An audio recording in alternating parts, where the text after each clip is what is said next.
Hello दोस्तों, स्वागत है मेरे एक नए वीडियो। प्यारे साथियों, आज की इस वीडियो में आप सभी को प्री बोर्ड परीक्षा 2024-25 का कक्षा 10 विषय विज्ञान का आप सभी को बिल्कुल वायरल पेपर लेकर आ चुका हूं। स्टूडेंट, ये पेपर एक स्कूल में हो चुका है, अभी जस्ट हुआ है। मैंने बहुत ही मेहनत करके उस पेपर को लेकर आया हूं और आप लोग अगर इसको तैयार करके जाते हैं प्यारे स्टूडेंट, तो आपका पूर्णांक जो है 70 में 70 बिल्कुल पक्का आएगा, एक भी नंबर नहीं कटने वाला। और स्टूडेंट, आपको एक बात और बता दूं, ये पेपर आपके डिमांड के लिए बनाया जा रहा है। इसके लिए आप लोग को वीडियो को अच्छे से लाइक, चैनल को सब्सक्राइब कर दीजिएगा, क्योंकि इस पेपर को अगर आप लोग तैयार करके जाते हैं तो आपका पहले नंबर प्री बोर्ड में, उसके बाद में आपको बोर्ड परीक्षा 2024 में आपका यानी कि 2025 में जो आपका बोर्ड परीक्षा होगा 24 फरवरी से, उसमें भी ये प्रश्न आपको देखने को मिलेगा। पेपर का कोड FFT का या फिर FF1 का पेपर का कोड बिल्कुल वायरल पेपर है। सेम यही पेपर सभी स्कूल में हो रहा है। समय आपका 3 घंटा 15 मिनट दिया जाएगा। साइंस का है क्लास 10 का बिल्कुल वायरल पेपर, ठीक है, प्री बोर्ड एग्जाम का। तो स्टूडेंट, चलिए बिना देर करते मैं इस क्वेश्चन को एक एक करके बारीकी से आप सभी को समझाता हूँ, बताता हूँ। तो सबसे पहले स्टूडेंट देखिए, आराम से चलते हैं। तो सबसे पहले आपके सामने दिख रहा होगा, प्रारंभ के 15 मिनट परीक्षार्थियों को प्रश्न पत्र पढ़ने के लिए दिया जाएगा। यह प्रश्न पत्र 2 खंडों में विभक्त है, आ और बा, ठीक है। कुछ करने की जरूरत नहीं है। जिसमें से आपको 20 अंक दिया है, जिसमें 20 आपको बहुविकल्पीय प्रश्न दिया जाएगा, ठीक है। यह कुछ दिया नहीं। चलिए हम बिना देर करते अपने खंड आप पे चलते हैं। खंड आप मेरा क्या बोला स्टूडेंट, बिना देर करते हुए सब कुछ एक एक क्वेश्चन को हम लोग बारीकी से देखेंगे। तो सबसे पहले आपको खंडा में बहुविकल्पीय प्रश्न दिया चुका। देखिए आपके सामने दिख रहा होगा, उपखंड है भौतिक विज्ञान का, ठीक है, 1 नंबर का है। तो प्यारे स्टूडेंट, सबसे पहले ओम का नियम बोला। तो ओम का नियम क्या होता है? तो ओम का नियम किसको सत्यापित करता है? तो इसका राइट उत्तर होगा वी प्रोपोर्शनल आई। ये आपका बी वाला राइट, ए वाला बिल्कुल राइट उत्तर होगा वी प्रोपोर्शनल आई। ये आपका पहला वाला राइट उत्तर होगा ओम का नियम का, ठीक ना। दूसरा क्या बोल रहा है कि वक्रता त्रिज्या का मात्रक होता है। वक्रता त्रिज्या का मात्रक क्या होता है? मीटर होता है कि मिलीमीटर होता है कि सेंटीमीटर होता है कि ये सभी। तो इसका जो राइट उत्तर होगा सेंटीमीटर, आपका राइट उत्तर होगा बी वाला बिल्कुल सही उत्तर होगा। यहाँ पर भी आपका 1 नंबर मिल गया। ऐसे ऐसे आपको करते जाना, नंबर आपको मिलता जाएगा, ठीक है ना स्टूडेंट, कोई दिक्कत नहीं हो। चलिए आपके सामने तीसरा प्रश्न क्या बोल रहा है कि गोलीय दर्पण का परावर्तक तल व्यास को कहा जाता है, क्या कहा जाता है? 1 नंबर आपके सामने दिख रहा होगा। फोकस दूरी कहा जाता है कि ध्रुव कहा जाता है कि वक्रता त्रिज्या कहा जाता है कि द्वारक कहा जाता है?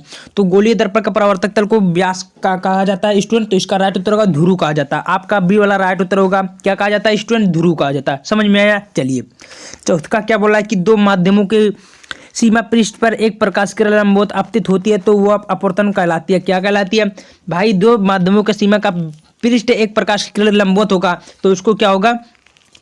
इसका राइट उत्तर जो होगा 90 डिग्री होगा। आपका राइट उत्तर लंबवत, समझिए लंबवत 90 डिग्री, ये आपका राइट उत्तर है 90 डिग्री। समझ में आया? चलिए हम लोग 5वां चलते हैं। और 5वां मेरा क्या बोला उसको भी बारीकी से हम लोग देख लेते हैं। तो सबसे पहले स्टूडेंट आपके सामने दिख रहा होगा 5वां की 1 विद्युत यूनिट के बराबर होता है। 1 विद्युत यूनिट के बराबर क्या होता है स्टूडेंट? तो इसका राइट उत्तर क्या होगा? इसका राइट उत्तर किलोवाट घंटा, आपका राइट उत्तर होगा, ठीक है ना। क्या होगा? किलोवाट घंटा, ये आपका राइट उत्तर होगा 5वां का। क्लियर हुआ? चलिए आपके सामने 6वें क्वेश्चन क्या आ रहा है उसको भी देख लेते हैं। बोला कि एक अवतल दर्पण की फोकस दूरी 15 सेंटीमीटर, उसकी वक्रता त्रिज्या होगी। भाई एक अवतल दर्पण की फोकस दूरी 15 सेंटीमीटर, तो उसकी वक्रता त्रिज्या क्या होगी स्टूडेंट? 15 सेंटीमीटर होगी कि 30 सेंटीमीटर की 7 सेंटीमीटर की 45 सेंटीमीटर? तो किसी वक्रता त्रिज्या का अवतल दूरी फोकस दूरी क्या होगी? 30 सेंटीमीटर। आपका राइट उत्तर बी होगा। कितना होगा स्टूडेंट? 30 सेंटीमीटर। क्लियर हुआ? नेक्स्ट चलते हैं। 7वां क्या बोला है कि वैद्युत धारा को मापा जाता है। वैद्युत धारा किससे मापा जाता है? तो वैद्युत धारा स्टूडेंट अमीटर से नापा जाता है। इसका राइट उत्तर एमीटर होगा। ये आपका राइट सी होगा। यहाँ तक क्लियर हुआ? चलिए अब स्टूडेंट मैं आपको रसायन विज्ञान में चलता हूँ। रसायन विज्ञान यानी कि उपखंड खा में, जो कि 1 नंबर का बहुविकल्पीय प्रश्न दिया चुका है। 8वां प्रश्न क्या बोलता है कि शुद्ध जल का पीएच मान होता है। पीएच मान का क्या होता है? पोटेंट हाइड्रोजन होता है, ठीक ना। तो शुद्ध जल का पीएच मान कितना होता है? तो सब लोग जानते हैं शुद्ध जल का पीएच मान 7 पॉइंट होता है। 7 पकड़ के चलो, 7 होता है, ठीक है, पॉइंट नहीं होता, 7 केवल होता है। 9वां क्या बोला है? आपका भी वाला राइट उत्तर होगा। 9वां क्या बोला कि चूना पत्थर के उष्मीय अपघटन के फलस्वरूप प्राप्त ठोस पदार्थ है। क्या होता है ठोस पदार्थ, 1 नंबर के आपको देखने को मिलेगा। तो इसका जो करेक्ट उत्तर होगा COCO3, इसका राइट उत्तर ये होगा आपका Ca कैल्शियम कार्बोनेट, ये आपका राइट उत्तर ए होगा। क्लियर बा। नेक्स्ट चलते हैं। नेक्स्ट मेरा 10वां क्या बोल रहा है कि धोने के सोडा को रासायनिक सूत्र क्या होता है। धोने वाला सोडा का रासायनिक सूत्र क्या होता है भाइयों, तो इसका राइट उत्तर होता है Na2CO3 × 10H2, ये आपका राइट उत्तर बी होगा। क्या होगा स्टूडेंट, Na2CO3 × 10H2, ये आपका राइट उत्तर बी होगा। क्लियर बा।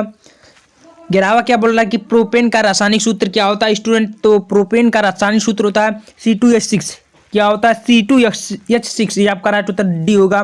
क्लियर हुआ, ऐसे आपको मारना होगा। 12वां क्या बोल रहा है स्टूडेंट, वो भी देख लेते हैं बार के संगमरमर का रासायनिक सूत्र क्या होता है। तो भाई संगमरमर का रासायनिक सूत्र क्या होता है जल्दी से बता दीजिए। तो इसका जो राइट उत्तर होगा CaCO3, ये कैल्शियम कार्बन, ये आपका राइट उत्तर होगा बी वाला CaCO3, आपको ऐसे टिक मारना होगा। 13वां क्या बोला कि दांत के इनेमल में कैल्शियम फास्फेट होता है, इसकी प्रकृति क्या होता है।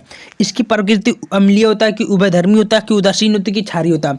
तो भाई दांत इनेमल के कैल्शियम के फास्फेट के लिए जो होता है ये क्षारीय होता है। क्या होता है जो मंजन करते हैं हम लोग, क्षारीय होता है। राइट उत्तर क्षारीय होगा, ठीक ना।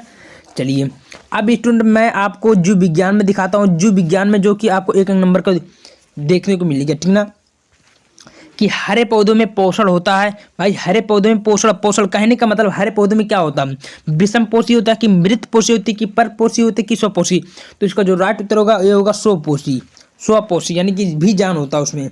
क्लियर। चलिए 15वां क्या बोला कि एक परागकोश में होते हैं। भाई एक परागकोश में होते हैं अंडाशय होता है कि बीजांड होता है कि बाह्यदल होता है कि परागकण होता है।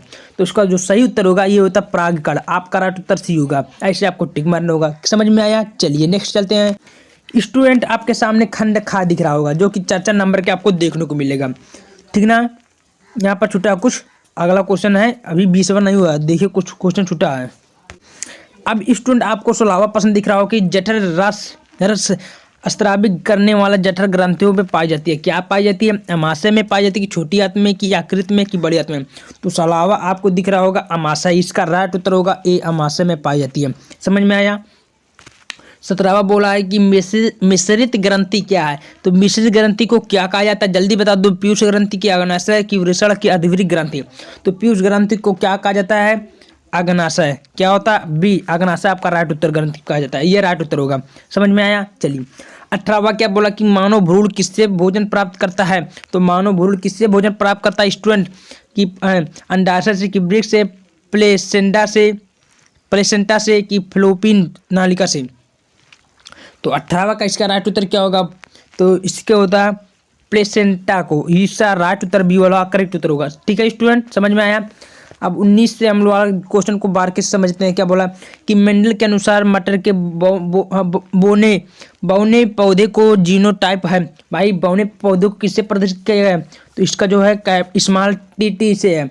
इसका राइट उत्तर सी होगा। क्या होगा, स्मॉल टी से होगा। समझ में आया।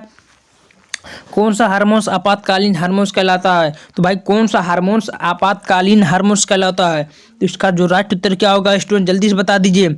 इसका राइट उत्तर होगा एपिनोफ्रिन, ये आपका राइट उत्तर ए होगा। एपिनोफ्रिन जो होता है आपातकालीन हार्मोन कहलाता है। यहाँ तक क्लियर हुआ। 20 विकल्पीय प्रश्न बता दिया, 20 नंबर आपका यहीं से क्लियर हो गया, जो कि ओएमआर शीट में करना होगा।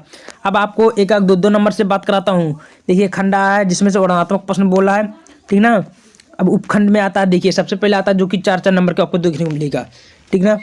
क्या बोला कि चुंबकीय क्षेत्र से क्या समझते हैं, इसे किस प्रकार उत्पन्न किया जा सकता है, ये क्वेश्चन बोला है। आगे बोला कि मानव नेत्र की सामान्य दृष्टि के लिए दूरदृष्टि तथा निकट बिंदु नेत्र से कितनी दूरी पर स्थित होगा, 2 नंबर आपको बोला है। लेंस की एक डायोप्टर क्षमता को परिभाषित कीजिए, 2 नंबर के बोला। इसी प्रकार आप लोग देखिए कितना इजी क्वेश्चन बोला कि पूर्ण आंतरिक परावर्तन किसे कहते हैं, पूर्ण आंतरिक परावर्तन की आवश्यकता लिखिए, इस प्रकार बोला है। चौथा का बोला कि 5 सेंटीमीटर लंबाई की कोई वस्तु 30 सेंटीमीटर वक्रता त्रिज्या की किसी दर्पण के सामने 20 सेंटीमीटर दूरी पर रखी है, प्रतिबिंब की स्थिति, प्रकृति तथा आकार की ज्ञात कीजिए, जो कि आपको 6 नंबर देखने को मिलेगा। तो ये सब प्रश्न आपको बिल्कुल आराम से तैयार कर लीजिएगा, क्योंकि बहुत ज़्यादा इजी क्वेश्चन बोला।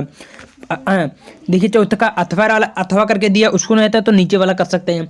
बोला कि प्रकाश के परावर्तन से क्या तात्पर्य, प्रकाश के परावर्तन के नियम तथा चित्र सहित आपको स्पष्ट होना होगा स्टूडेंट, ठीक ना, जो कि 6 नंबर आपको देखने को मिलेगा।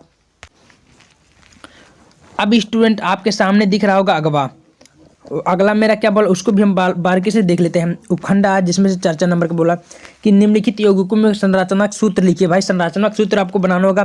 देखिए पहला है प्रोपेनल, प्रोपेनल, तो प्रोपेनल को किस प्रकार करना होगा आप लोग कर लीजिएगा। 2 है मेथिल पेंटेनोइक अम्ल, इसको भी कर सकते हैं। तो प्रोपीन है, 2 मेथिल ब्यूटेन है, कोई एक कर सकते हैं, ठीक है स्टूडेंट। क्या होता है जब केवल रासायनिक आपको समीकरण देना हो, जो कि 4 नंबर के देखने को मिलेगा। धावन सोडा को वायु में रखा जाता है, फिगर सहित है, फिगर कैसे एक समीकरण करना है, ठीक है, न्यूमेरिकल जिसको बोलते हैं। बुझे हुए चूने के साथ क्लोरीन की क्रिया करते हैं।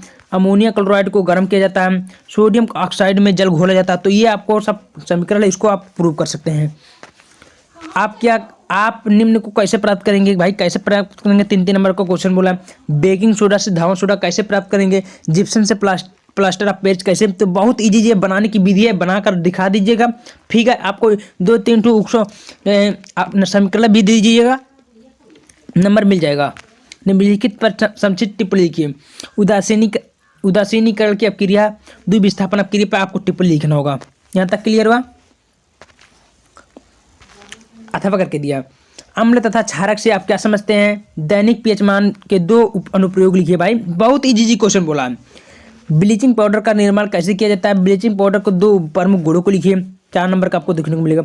उपखंड खा में बोला है कि किन्हीं 2 संक्षिप्त टिप्पणी लिखिए। पुनरुद्ध भवन पर, मुकुलन पर, खंडन पर आपको टिप्पणी लिखना है, नंबर मिल जाएगा।